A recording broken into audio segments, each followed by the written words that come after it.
Students, welcome to a new topic, Rebels and the Raj. The revolt of 1857 and its representation.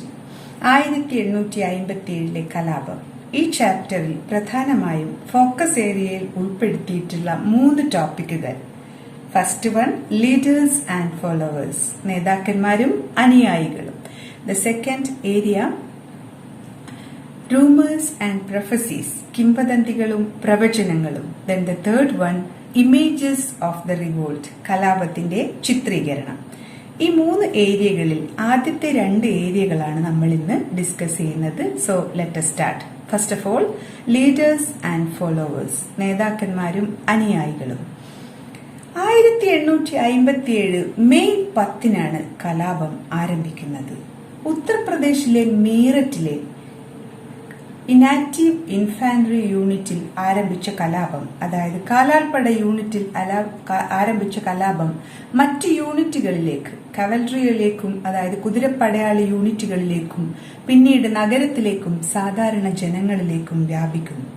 ഇന്ത്യക്കാർ ഇന്ത്യയുടെ 1ാം സ്വാതന്ത്ര്യ സമരമെന്നും ബ്രിട്ടീഷുകാർ ശിപ്പായി ലഹളയെന്നും വിളിച്ച 1857 കലാപം. It was the first major attempt made by the Indian people to overthrow the British rule. British ഭരണത്തെ പുറന്തള്ളാൻ ഇന്ത്യക്കാർ നടത്തിയ ആദ്യത്തെ പോപ്പുലർ, അതായത് ഏറ്റവും പ്രധാനപ്പെട്ട ശ്രമം. Because all the sections of the people were dissatisfied with the British rule, the large-scale discontent among the people became a popular revolt. അതായത് എല്ലാ വിഭാഗം ജനങ്ങളും അസംതൃപ്തരായിരുന്നു. ആ അസംതൃപ്തി ഒരു വലിയൊരു ജനകീയ കലാപമായി മാറുന്നതാണ് നമ്മൾ 1857 കാണുന്നത്. ഇനി എന്തായിരുന്നു പെട്ടെന്ന് ഒരു കലാപം ഉണ്ടാവാനുള്ള കാരണം? ബിക്കോസ് ആ സമയത്ത് ഗവർണർ ജനറൽ ആയിരുന്ന ലോർഡ് ഹാഡിഞ്ച് മിലിറ്ററി റിഫോംസ് നടത്തുന്നതിന്റെ ഭാഗമായി എൻഫീൽഡ് റൈഫിളുകൾ ഇൻട്രൊഡ്യൂസ് ചെയ്യുന്നു. എൻഫീൽഡ് റൈഫിളുകളിൽ നിറക്കാനുള്ള ബുള്ളറ്റിന് മുകളിലുള്ള ഒരു ഗ്രീസ്ഡ് ആയിട്ടുള്ള ഒരു ആവരണം ഉണ്ടായിരുന്നു. That was made by the grease of pig and cows. പശുക്കളുടെയും പന്നികളുടെയും ഫാറ്റ് ഉപയോഗിച്ച് നിർമ്മിച്ച ഒരു ആവരണം കടിച്ചു പൊട്ടിച്ചതിനു ശേഷമായിരുന്നു ആ ബുള്ളറ്റ് ഉപയോഗിക്കേണ്ടിയിരുന്നത്. അതുകൊണ്ട് പട്ടാളക്കാർ അതിന് വിസമ്മതിക്കുന്നു. അങ്ങനെയാണ് കലാപം പെട്ടെന്ന് ആരംഭിക്കുന്നത്. ഈ കലാപകാരികൾ they captured bell of arms where the arms and ammunitions were kept by the British. ബ്രിട്ടീഷുകാർ ആയുധങ്ങൾ സൂക്ഷിച്ച ആയുധപ്പുര ആക്രമിക്കുകയും ബ്രിട്ടീഷുകാരുടെ ജയിലുകൾ, കോർട്ടുകൾ, മറ്റു ബിൽഡിംഗുകൾ, ബംഗ്ലാവുകൾ ഇവയൊക്കെ ആക്രമിച്ചുകൊണ്ട് മുന്നോട്ട് പോവുകയും ചെയ്യുന്നു. They marched towards Delhi and reached Delhi on 11th May. 11ാം തീയതി അവർ ഡൽഹിയിലെത്തുന്നു. They entered into the Red Fort where the Mughal emperor lived. Mughal എംപററെ കാണും. അതായത് അന്നത്തെ മുഗൾ ചക്രവർത്തിയായിരുന്ന ബഹദൂർ ഷാ സഫറിനോട് തങ്ങളുടെ നേതൃത്വം ഏറ്റെടുക്കാൻ വേണ്ടി അവർ ആവശ്യപ്പെടുന്നു. But he was not ready to accept the leadership. എന്നാൽ അദ്ദേഹം തയ്യാറായിരുന്നില്ല. First of all he was hesitated to accept the leadership. ആദ്യഘട്ടത്തിൽ അദ്ദേഹം അതിന് തയ്യാറായില്ല. He was a very old man. But he had no other options. പക്ഷെ കലാപകാരികളുടെ നിർബന്ധം കാരണം മറ്റൊരു ഓപ്ഷൻ ഇല്ലാതെ വന്നപ്പോൾ he accepted the leadership. Really അദ്ദേഹത്തിനെ ഷെഹൻഷാ ഈ ഹിന്ദുസ്ഥാനായിട്ട് പ്രഖ്യാപിക്കുന്നു. അതായത് ഇന്ത്യയുടെ ചക്രവർത്തിയായി കലാപകാരികൾ പ്രഖ്യാപിക്കുന്നു. മുഗൾ ചക്രവർത്തിയെ കലാപത്തിന്റെ നേതാവായി അംഗീകരിച്ചതോടുകൂടി this revolt got a justification. ഇതിനൊരു നീതീകരണം ലഭിക്കുന്നു. റിവോൾട്ടിന് അതിന് കൃത്യമായ ഒരു ലീഡർഷിപ്പ് ഉണ്ടാവുന്നു. റിവോൾട്ട് അതിനുശേഷം പെട്ടെന്ന് തന്നെ ഈ കലാപം മറ്റു ഭാഗങ്ങളിലേക്ക് പടരുന്നു. Especially in the northern and central India. മധ്യേന്ത്യയുടെയും ഉത്തരേന്ത്യയുടെയും വിവിധ ഭാഗങ്ങളിലേക്ക് കലാപം പടരുന്നു. ഡൽഹിയിൽ കലാപത്തിന് നേതൃത്വം ഏറ്റെടുത്തത് ബഹദൂർ ഷാ സെക്കൻഡ് ആയിരുന്നു. ചില സ്ഥലങ്ങളിൽ നേതാക്കന്മാർ സ്വയമേ ഉയർന്നു വരികയായിരുന്നു. മറ്റു ചില സ്ഥലങ്ങളിൽ ജനങ്ങളുടെ സമ്മർദ്ദം കാരണം നേതാക്കന്മാർ നേതൃത്വം ഏറ്റെടുക്കുകയായിരുന്നു. ഇത്തരത്തിൽ രണ്ട് തരത്തിലുള്ള നേതാക്കന്മാരെ കുറിച്ച് നമുക്ക് ഡിസ്കസ് ചെയ്യേണ്ടതുണ്ട്. സോ ഡൽഹിയിൽ Bahadur Shah second, then next centre Kanpur. കാൻപൂരിൽ കലാപത്തിന് നേതൃത്വം കൊടുത്തത് Nana Sahib. Nana Sahib was the adopted son of Peshwa Bajirao second. Maratha Peshwa ആയിരുന്ന ബാജിറാവു രണ്ടാമന്റെ വളർത്തുമകനായിരുന്നു നാനാ സാഹിബ്. വളർത്തുമകനായതുകൊണ്ട് തന്നെ ബ്രിട്ടീഷുകാർ അദ്ദേഹത്തിന് അധികാരം നിഷേധിക്കുന്നു. ദത്തവകാശ നിരോധന നിയമപ്രകാരം, അതായത് ഡോക്ട്രിൻ ഓഫ് ലാബ്സ് പ്രകാരം. So the people appealed to him to accept the leadership and he became the leader of the revolt in Kanpur. കാൻപൂരിൽ അദ്ദേഹം നേതൃത്വം ഏറ്റെടുക്കുന്നു. മറ്റൊരു കേന്ദ്രമായിരുന്നു ബീഹാറിലെ ആറ. ആറയിൽ കലാപത്തിന് നേതൃത്വം കൊടുക്കുന്നത് ഒരു ലോക്കൽ ജമീന്ദാർ ആയിരുന്ന കൻവർ സിംഗ് ആണ്. കൻവർ സിംഗ്, റിമെമ്പർ, ആറയിൽ കൻവർ സിംഗ്. Then next Jhansi. ഝാൻസിയിൽ കലാപത്തിന്റെ നേതൃത്വം ഏറ്റെടുക്കുന്നത് റാണി ലക്ഷ്മിബായി. റാണി ലക്ഷ്മിബായിയെ സംബന്ധിച്ചിടത്തോളം അവരുടെ മകനായിട്ടുള്ള ഗംഗാധർ റാവു, അദ്ദേഹം വളർത്തുമകനായിരുന്നു. അതുകൊണ്ട് തന്നെ അധികാരം ഏറ്റെടുക്കാൻ ഡോക്ട്രിൻ ഓഫ് ലാബ്സ് അഥവാ ദത്തവകാശ നിരോധന നിയമപ്രകാരം കഴിയുമായിരുന്നില്ല. So in this context Rani of Jhansi accepted the leadership and led the revolt in Jhansi. ഝാൻസിയിൽ അവരാണ് കലാപത്തിന് നേതൃത്വം കൊടുത്തത്. മറ്റൊരു പ്രധാന കലാപ കേന്ദ്രമായിരുന്നു അവധ്. അവധിലെ നവാബായിരുന്ന വാജിദ് അലി ഷായെ ദുർഭരണത്തിന്റെ പേര് പറഞ്ഞ് ബ്രിട്ടീഷുകാർ പുറത്താക്കിയിരുന്നു. അതുകൊണ്ട് തന്നെ ജനങ്ങളെല്ലാം കലാപത്തിന് തയ്യാറായിരുന്നു. ഈ കലാപത്തിന് നേതൃത്വം കൊടുക്കുന്നത് ബീഗം ഹസ്രത് മഹൽ. ബീഗം ഹസ്രത് മഹൽ ആൻഡ് ബിർജിസ് ഖാദർ, അതായത് വാജിദ് അലി ഷായുടെ ഭാര്യയായ ബീഗം ഹസ്രത് മഹലും അതേപോലെ തന്നെ മകനായിരുന്ന ബിർജിസ് ഖാദറുമാണ് അവധിൽ നേതൃത്വം കൊടുക്കുന്നത്. സോ നമ്മൾ ഡൽഹി, കാൻപൂർ, ആറ, ആറയിൽ ആരാണ്? Kanwar Singh, then Jhansi, Lakshmibai, then Awadh, Begum Hazrat Mahal and Birjis Khader. ഇപ്പോൾ കണ്ട നേതാക്കന്മാരുടെ ഒക്കെ പ്രത്യേകതകൾ, രാജ്ഞിമാരോ രാജാക്കന്മാരോ താലൂക്ക്ദാർമാരോ ജമീന്ദാർമാരോ ആണ് നേതൃത്വം ഏറ്റെടുക്കുന്നത് നമ്മൾ കണ്ടത്. പലരും നേതൃത്വം ഏറ്റെടുത്തത് ജനങ്ങളുടെ ഭാഗത്തു നിന്നുള്ള സമ്മർദ്ദം കൊണ്ടായിരുന്നു. എന്നാൽ ഇങ്ങനെയല്ലാതെ സ്വന്തം നിലയ്ക്ക് നേതൃത്വം ഏറ്റെടുത്ത നേതാക്കന്മാരും ഉണ്ടായിരുന്നു. അവരെ കൂടെ ഒന്ന് സാധാരണക്കാരായ നേതാക്കന്മാരുണ്ടായിരുന്നു. മത നേതാക്കന്മാർ കലാപത്തിന് നേതൃത്വം കൊടുത്തിരുന്നു. ഇങ്ങനെയുള്ള ചിലരെ കൂടി നമുക്ക് പരിചയപ്പെടാം. ഒന്ന്, Gonu. Gonu was the leader of call tribe. Call ഗോത്രവർഗ ജനതയുടെ നേതാവായിരുന്നു ഗോനു. കോൾ ഗോത്രവർഗ ജനത ജീവിച്ചിരുന്നത് ഛോട്ടാ നാഗ്പൂരിലെ സിംഗ്ബം പ്രദേശത്തായിരുന്നു. ഇവരെ സംഘടിപ്പിക്കുകയും ബ്രിട്ടീഷുകാർക്കെതിരെ പോരാടുകയും ചെയ്ത ഗോനു. മറ്റൊരു നേതാവാണ് Shah Mal. Shah Mal was the leader of the Jat peasants in Baraut. At Baraut in UP. യുപിയിലെ ബെറൌട്ട് മേഖലയിലെ സമ്പന്നരായ ജാട്ട് കർഷകരുടെ നേതാവായിരുന്നു ഷാമൽ. ഷാമൽ എല്ലാ വിഭാഗം ജനങ്ങളെയും സംഘടിപ്പിക്കുന്നു. കർഷകരെയും ഭൂവുടമകളെയും ജമീന്ദാർമാരെയും ബ്രിട്ടീഷുകാർക്കെതിരെ സംഘടിപ്പിക്കുന്നു. സമ്പന്നരായ കർഷകരായിരുന്നു ജാട്ട് വിഭാഗത്തിൽ ഉണ്ടായിരുന്നത്. വളരെ ഫലഭൂയിഷ്ഠമായ ഭൂമിയിൽ നല്ല രീതിയിൽ ഉൽപാദനം ലഭിച്ചിരുന്നു. എന്നാൽ ബ്രിട്ടീഷുകാർ നടപ്പിലാക്കിയ നികുതി നയവും അതീവ കർശനമായ നികുതി പിരിച്ചെടുക്കലും അവരെ ദരിദ്രരാക്കി മാറ്റി. പലപ്പോഴും അവർക്ക് തങ്ങളുടെ ഭൂമി മണി ലെൻഡേഴ്സിനോ അല്ലെങ്കിൽ കച്ചവടക്കാർക്കോ പണയം വെക്കേണ്ടി വന്നു. ഈ ഒരവസ്ഥയിലാണ് 1857 അവർ കലാപം ആരംഭിക്കുന്നത്. ഷാമലിന്റെ നേതൃത്വത്തിൽ അവർ ബ്രിട്ടീഷുകാരുമായി ബന്ധപ്പെട്ട റോഡുകൾ അതേപോലെ തന്നെ ടെലഗ്രാം ലൈനുകൾ, ബ്രിട്ടീഷ് ആസ്ഥാനവും മീററ്റും തമ്മിലുള്ള എല്ലാവിധ വാർത്താവിനിമയ മാർഗങ്ങളും അവർ വിച്ഛേദിക്കുന്നു.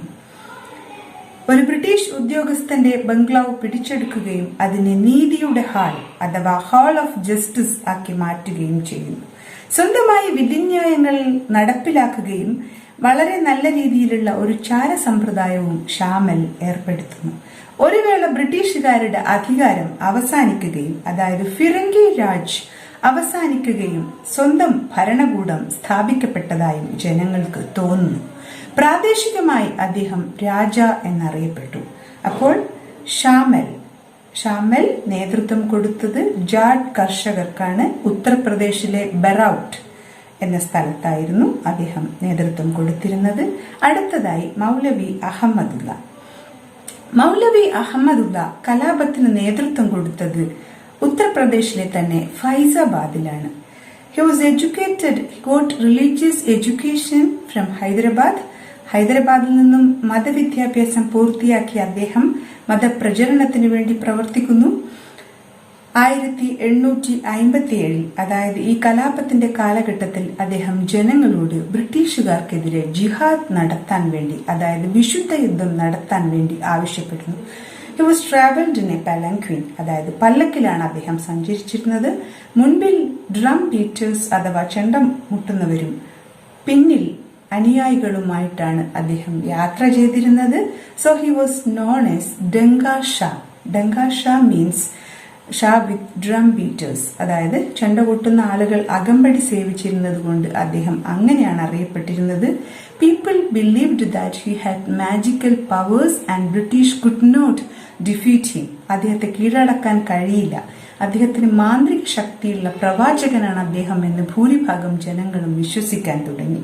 അതുകൊണ്ട് തന്നെ ബ്രിട്ടീഷുകാർ അദ്ദേഹത്തെ ഭയപ്പെടുകയും അദ്ദേഹത്തെ ഫൈസാബാദിൽ പ്രവേശിക്കുന്നതിൽ നിന്ന് വിലക്കുകയും അറസ്റ്റ് ചെയ്യുകയും ചെയ്യുന്നു.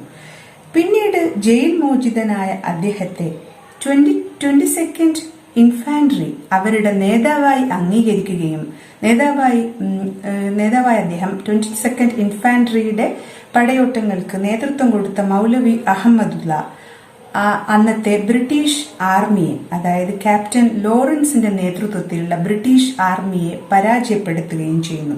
ഈ യുദ്ധമാണ് ബാറ്റിൽ ഓഫ് ചിൻഹട്ട്. ചിൻഹട്ട് യുദ്ധത്തിലാണ് അദ്ദേഹം ബ്രിട്ടീഷുകാരെ പരാജയപ്പെടുത്തുന്നത്. അദ്ദേഹത്തിന് അമാനുഷിക ശക്തിയുണ്ട് എന്ന ജനങ്ങളുടെ വിശ്വാസമായിരുന്നു യഥാർത്ഥത്തിൽ മൗലവി അഹമ്മദുള്ളയുടെ വൻപിച്ച ജനകീയ പിന്തുണയ്ക്ക് കാരണം. അപ്പൊ നമ്മൾ ഇതുവരെ ഡിസ്കസ് ചെയ്തത് ലീഡേഴ്സ് ആൻഡ് ഫോളോവേഴ്സ്. ഡൽഹിയിൽ ബഹദൂർ ഷാ, ആറയിൽ കൻവർ സിംഗ്, കാൻപൂരിൽ നാനാ സാഹിബ്, ഝാൻസിയിൽ റാണി ലക്ഷ്മിബായ്, ഫൈസാബാദിൽ മൗലവി അഹമ്മദുള്ള, അവധിൽ ബീഗം ഹസ്രത് മഹൽ ആൻഡ് ഒപ്പം ബിർജിസ് ഖാദർ. ഇത്രയും നേതാക്കന്മാരെ കുറിച്ച് പറഞ്ഞു. Then after that Gonu Singh Chota നാഗ്പൂരിലെ സിംഭം, ദെൻ ഷാമൽ ഉത്തർപ്രദേശിലെ ബറൌട്ട്. ഇത്രയും നേതാക്കന്മാരെ കുറിച്ചും ഇവർ നേതൃത്വം കൊടുത്ത സ്ഥലങ്ങളെ കുറിച്ചും വ്യക്തമായ ധാരണ ആവശ്യമാണ്. ബിക്കോസ് മാപ്പ് ക്വസ്റ്റ്യൻസ് ഇതിൽ നിന്നും ചോദിക്കാറുണ്ട്. ഇപ്പോൾ സ്ഥലങ്ങൾ അടയാളപ്പെടുത്തേണ്ടി വരും. പിന്നീട് മാപ്പ് ക്വസ്റ്റ്യൻസ് നമുക്ക് ഒരു വീഡിയോയിലൂടെ ഡിസ്കസ് ചെയ്യാം. Then next topic rumours and prophecies, കിംവദന്തികളും പ്രവചനങ്ങളും. റൂമേഴ്സ് ആൻഡ് പ്രൊഫസീസ് 1857 കലാപത്തിന് കാരണമായിട്ടുള്ള അഭ്യൂഹം എന്തായിരുന്നു? അതായത് പുതുതായി ഇൻട്രൊഡ്യൂസ് ചെയ്ത എൻഫീൽഡ് റൈഫിളിന്റെ ബുള്ളറ്റ് കവർ ചെയ്തിരിക്കുന്നത് പശുവിന്റെയും പന്നിയുടെയും കൊഴുപ്പ് കൊണ്ടാണ് എന്ന അഭ്യൂഹം, കിംവദന്തി വളരെ പെട്ടെന്ന് വ്യാപിക്കുന്നു. ഇത് ശരിയാണോ തെറ്റാണോ എന്നറിയില്ല. എന്നാൽ ഈ ഒരു കിംവദന്തി പാസ് ചെയ്തതിനെ കുറിച്ച് റൈഫിൾ ഇൻസ്ട്രക്ഷൻ ഡിപ്പോയുടെ കമാൻഡർ ആയിട്ടുള്ള ക്യാപ്റ്റൻ റൈറ്റ് ഇങ്ങനെ റിപ്പോർട്ട് ചെയ്യുന്നു: ഒരു ബ്രാഹ്മണനായിട്ടുള്ള ഒരു സിപ്പോയോട് ഒരു ഖലാസി, ഒരു belongs to a low caste, അതായത് ഒരു താഴ്ന്ന ജാതിയിൽപ്പെട്ട ഒരു ഖലാസി കുടിക്കാൻ വെള്ളത്തിന് വേണ്ടി ചോദിക്കുന്നു. At that time the Brahmin sepoy answered that, അതായത് ഇഫ് യു ടച്ച്, അതായത് ലോവർ കാസ്റ്റ് ആയിട്ടുള്ള ഖലാസി തൊട്ടു കഴിഞ്ഞാൽ തന്റെ ലോട്ട അശുദ്ധമാകും എന്ന് അദ്ദേഹം മറുപടി പറയുന്നു. അതിന് പകരമായി ഖലാസി മറുപടി പറഞ്ഞത് ഇങ്ങനെയാണ്: നിങ്ങളുടെ ജാതി ഉടനെ തന്നെ നഷ്ടപ്പെടും. പശുവിന്റെയും പന്നിയുടെയും കൊഴുപ്പ് കൊണ്ട് ആവരണം ചെയ്ത ബുള്ളറ്റുകൾ നിങ്ങൾ ഉടൻ തന്നെ കടിച്ച് അതിന്റെ കവർ നീക്കിയിട്ട് വേണം നിങ്ങൾ ഉപയോഗിക്കേണ്ടത് എന്ന് ആ ഖലാസി മറുപടി പറയുന്നു. ഈ ഒരു വാർത്ത പെട്ടെന്ന് തന്നെ സ്പ്രെഡ് ചെയ്യുകയാണ് ഉണ്ടായത്. അപ്പോൾ ഇതാണ് ഇതുമായി ബന്ധപ്പെട്ട ഒരു കിംവദന്തി. എന്നാൽ ഇത് മാത്രമായിരുന്നില്ല, മറ്റൊരു റൂമർ ഉണ്ടായിരുന്നത് ബ്രിട്ടീഷുകാർക്ക് വളരെ വലിയ പ്ലാനുകൾ ഉണ്ടായിരുന്നു ഇന്ത്യക്കാരുടെ ജാതിയെയും മതത്തെയും നശിപ്പിക്കാൻ. The British had big plans to destroy the caste and religion of Indians. So they added the bone powder of pigs and cows in the wheat flour. അതായത് ഗോതമ്പ് പൊടിയിൽ അവർ പശുവിന്റെയും പന്നിയുടെയും എല്ലുപൊടികൾ വിതറിയിട്ടുണ്ട് എന്നുള്ള റൂമറും പടരുന്നു. So the Indian sepoys then in the Indian governments were not ready to touch this atta. ഈ ആട്ട തൊടാൻ പോലും അവർ തയ്യാറായിരുന്നില്ല. മറ്റൊരു റൂമർ ഉണ്ടായിരുന്നത് ബ്രിട്ടീഷുകാർ ഇന്ത്യക്കാരെ ക്രിസ്തു മതത്തിലേക്ക് മതം മാറ്റാൻ ശ്രമിച്ചുകൊണ്ടിരിക്കുകയാണ് എന്നതാണ്. അപ്പോൾ ഇത്തരത്തിലുള്ള പല വിധത്തിലുള്ള റൂമറുകൾ ഇന്ത്യയിൽ പല സ്ഥലങ്ങളിലും സ്പ്രെഡ് ചെയ്യുന്നു. മാത്രമല്ല, റൂമറുകൾ മാത്രമായിരുന്നില്ല സ്പ്രെഡ് ചെയ്തിരുന്നത്. ഇതോടനുബന്ധിച്ച് പറയാനുള്ള മറ്റൊരു കാര്യം ചപ്പാത്തികളുടെ വിതരണമാണ്. ഒരു ഗ്രാമത്തിൽ ആദ്യം ഒരാൾ കുറച്ച് ചപ്പാത്തികൾ കൊണ്ടുകൊടുക്കുകയും പിന്നീട് കൂടുതൽ ചപ്പാത്തികൾ ഉണ്ടായി അടുത്ത ഗ്രാമത്തിലേക്ക് വിതരണം ചെയ്യുകയും ചെയ്യുന്നു. എന്താണ് ഈ ചപ്പാത്തി വിതരണത്തിന്റെ ലക്ഷ്യം എന്നത് പൂർണ്ണമായും നമുക്ക് വ്യക്തമല്ലെങ്കിലും ചിലപ്പോൾ സീക്രട്ട് ആയിട്ടുള്ള കുറിപ്പുകളും ഈ ചപ്പാത്തികൾക്കൊപ്പം വിതരണം ചെയ്തിട്ടുണ്ടാവാം എന്ന് വിശ്വസിക്കുന്നു. അപ്പോൾ എന്തായാലും ഈ ചപ്പാത്തി വിതരണവും വരാനിരിക്കുന്ന ഒരു കലാപത്തിന്റെ മുന്നോടിയായിട്ടാണ് ബ്രിട്ടീഷുകാർ കണ്ടത്. അപ്പോൾ ഇങ്ങനെ റൂമറുകളും ചപ്പാത്തികളും ഒക്കെ വളരെ പെട്ടെന്ന് തന്നെ സ്പ്രെഡ് ചെയ്യുന്ന ഒരു കാഴ്ചയാണ് ഈ ഒരു സമയത്ത് കാണുന്നത്. പിന്നീട് എന്തുകൊണ്ടാണ് അടുത്തതായി, അതായത് we have discussed rumours. Then next, why did the people believe these rumors? എന്തുകൊണ്ടാണ് ജനങ്ങൾ ഇത്തരത്തിലുള്ള കിംവദന്തികൾ വിശ്വസിച്ചത്? ഇത് കാണിക്കുന്നത് അവരുടെ ഭയങ്ങളെ, ആശങ്കകളെ, അവരുടെ ബോധ്യങ്ങളെ, അതായത് fears and anxieties of the people and their predilections, അവരുടെ ബോധ്യങ്ങളെ ആണ് ഇത് കാണിക്കുന്നത്. ഇത് സത്യമാണോ അല്ലെങ്കിൽ തെറ്റാണോ എന്നതല്ല ഒരു അഭ്യൂഹം അഥവാ റൂമർ സ്പ്രെഡ് ചെയ്യുന്നതിന് പിന്നിലുള്ള കാരണം. അത് വെളിപ്പെടുത്തുന്നത് ജനങ്ങളുടെ ഭയാശങ്കകളെയാണ്. ഇത് നമുക്ക് മനസ്സിലാവണമെങ്കിൽ, അതായത് എന്തുകൊണ്ട് ജനങ്ങൾ ഈ കിംവദന്തികൾ വിശ്വസിച്ചു എന്ന് നമുക്ക് മനസ്സിലാവണമെങ്കിൽ 1820-കൾ മുതൽ ബ്രിട്ടീഷുകാർ ഇവിടെ നടപ്പിലാക്കിയ നയങ്ങളെയും അത് ഇന്ത്യൻ ജനതയെ എങ്ങനെ ബാധിച്ചു എന്നതിനെ കുറിച്ചും വ്യക്തമായ ധാരണ ആവശ്യമാണ്. 1820-കളിൽ അന്നത്തെ വൈസ്രോയി ആയിരുന്ന റിപ്പൺ പ്രഭു പല സാമൂഹിക പരിഷ്കരണങ്ങളും നടപ്പിലാക്കി. Lord Ripon introduced many social reforms. He introduced English colleges and schools. English വിദ്യാഭ്യാസവും സതി നിർത്തലാക്കി. 1829-ൽ സതി നിർത്തലാക്കുകയും വിധവാ വിവാഹം അനുവദിക്കുകയും ചെയ്തു. ഇത്തരത്തിലുള്ള സാമൂഹികമായ പരിഷ്കരണങ്ങളെ ഇന്ത്യക്കാർ നോക്കിക്കണ്ടത് ഭീതിയോടെയാണ്. തങ്ങൾ കാലാകാലങ്ങളായി ചെയ്തു പോന്നിരുന്ന ആചാരങ്ങളെയും അതുപോലെ അനുഷ്ഠാനങ്ങളെയും ഒക്കെ ബ്രിട്ടീഷുകാർ അപകടപ്പെടുത്തുകയാണെന്നാണ് ഇന്ത്യക്കാർ വിശ്വസിച്ചിരുന്നത്. മാത്രമല്ല, ഇന്ത്യൻ നാട്ടുരാജ്യങ്ങളെ പല കാരണങ്ങൾ പറഞ്ഞ് പിടിച്ചെടുക്കാൻ വേണ്ടിയും ബ്രിട്ടീഷുകാർ ശ്രമിച്ചു. They introduced doctrine of lapse, subsidiary alliance. അതേപോലെ തന്നെ they annexed Awadh in the name of misrule. അതായത് ദത്തവകാശ നിരോധന നയത്തിന്റെ പേരിൽ ഝാൻസിയും സത്താറയും ഒക്കെ അവർ പിടിച്ചെടുക്കുകയും ദുർഭരണത്തിന്റെ പേര് പറഞ്ഞ് അവധ് തങ്ങളുടെ പരിധിയിലാക്കുകയും ചെയ്യുന്നു. ഇത്തരത്തിൽ പിടിച്ചെടുക്കപ്പെട്ട നാട്ടുരാജ്യങ്ങളിൽ തങ്ങളുടേതായ ഭരണ സമ്പ്രദായങ്ങളും നികുതി പരിഷ്കരണങ്ങളും ഭൂനയങ്ങളും ബ്രിട്ടീഷുകാർ കൊണ്ടുവരുന്നു. They introduced their own administration, their own legal system and their own land tax system. അതുകൊണ്ട് തന്നെ കാലാകാലങ്ങളായി തങ്ങൾ വളരെ സീക്രട്ടായി, വളരെ പരിപാവനമായി കരുതപ്പെട്ടിരുന്ന എല്ലാ സംവിധാനങ്ങളും, നികുതി സംവിധാനമാണെങ്കിലും നീതിന്യായ വ്യവസ്ഥയാണെങ്കിലും രാജാക്കന്മാരുടെ ഭരണമാണെങ്കിലും എല്ലാം മാറ്റിമറിച്ചുകൊണ്ട് കൂടുതൽ ഒപ്രസീവായ, കൂടുതൽ മർദ്ദക രീതിയിലുള്ള ഒരു ഭരണം ബ്രിട്ടീഷുകാർ സ്ഥാപിച്ചപ്പോൾ ഇന്ത്യക്കാർ പൂർണ്ണമായും, അതായത് അവർ അതിൽ ഭീതിയും ആശങ്കയും അവർക്കുണ്ടാവുന്നു. ഈ ഭീതിയെയും ആശങ്കയെയും വളരെ കൂട്ടുന്ന വിധത്തിലായിരുന്നു ക്രിസ്ത്യൻ മിഷണറിമാരുടെ പ്രവർത്തനം. The activities of the Christian missionaries aggravated the fear among the people, the fear and anxieties among the people. അതുകൊണ്ട് തന്നെ ഇത്തരത്തിലുള്ള പ്രവർത്തനങ്ങൾ ഇന്ത്യക്കാരിൽ തങ്ങളുടെ മതം, തങ്ങളുടെ ജാതി, തങ്ങൾ ഇതുവരെ കരുതിപ്പോന്ന എല്ലാ കാര്യങ്ങളും അപകടത്തിലാണെന്നുള്ള ഭയാശങ്കകൾ ഉണർത്തുകയും അതുകൊണ്ട് തന്നെ ഇത്തരത്തിലുള്ള റൂമറുകൾ അഥവാ കിംവദന്തികൾ പ്രചരിപ്പിക്കപ്പെട്ടപ്പോൾ അവരത് വളരെ പെട്ടെന്ന് വിശ്വസിക്കുകയും അതൊരു കലാപത്തിലേക്ക് നയിക്കുകയും ചെയ്യുന്നു. അപ്പോൾ ഇന്ന് നമ്മൾ ഡിസ്കസ് ചെയ്ത ടോപ്പിക്കുകൾ leaders and followers. Then next രണ്ടാമതായി റൂമേഴ്സ് ആൻഡ് പ്രൊഫസീസ്. അതിൽ റൂമേഴ്സ് നമ്മൾ ഡിസ്കസ് ചെയ്തു, പ്രൊഫസിയും കൂടെ, അതായത് ഒരു പ്രവചനം കൂടെ ഉണ്ടായിരുന്നു. ജനങ്ങൾ ഈ കലാപത്തിന് ഒരുങ്ങുമ്പോൾ അവിടെ ഉണ്ടായിരുന്ന പ്രവചനം 1757 ജൂൺ 23 പ്ലാസി യുദ്ധത്തിലൂടെയാണ് ബ്രിട്ടീഷുകാർ ഇന്ത്യയിൽ ആധിപത്യം സ്ഥാപിച്ചത്. British laid their foundation of rule in 1757. അതിന്റെ കൃത്യം 100ാം വാർഷികം, in the centenary, the British rule will be end. അതായത് ബ്രിട്ടീഷ് ഭരണം അവസാനിക്കും എന്ന ഒരു പ്രവചനവും അന്ന് നിലനിന്നിരുന്നു. ഇതുകൂടിയാണ് ഇന്ത്യക്കാർക്ക് ബ്രിട്ടീഷുകാർക്കെതിരെ പോരാടാനുള്ള ഒരു പ്രധാനപ്പെട്ട ഒരു ആർജവം നൽകാനുള്ള ഒരു കാരണം. അപ്പോൾ എങ്ങനെയാണ് കിംവദന്തികൾ, എന്തൊക്കെയായിരുന്നു കിംവദന്തികൾ, എന്തുകൊണ്ടാണ് പ്രവചനം എന്തായിരുന്നു, എന്തുകൊണ്ടാണ് ജനങ്ങൾ ഈ കിംവദന്തികൾ വിശ്വസിച്ചത്, ഇത്രയും കാര്യങ്ങളാണ് ഡിസ്കസ് ചെയ്തത്. ഓരോ പോയിന്റും വളരെ ഇമ്പോർട്ടന്റ് ആണ്, because all this come in the focus area. So thank you. Then the next area we'll discuss in the next class. Thanks for watching.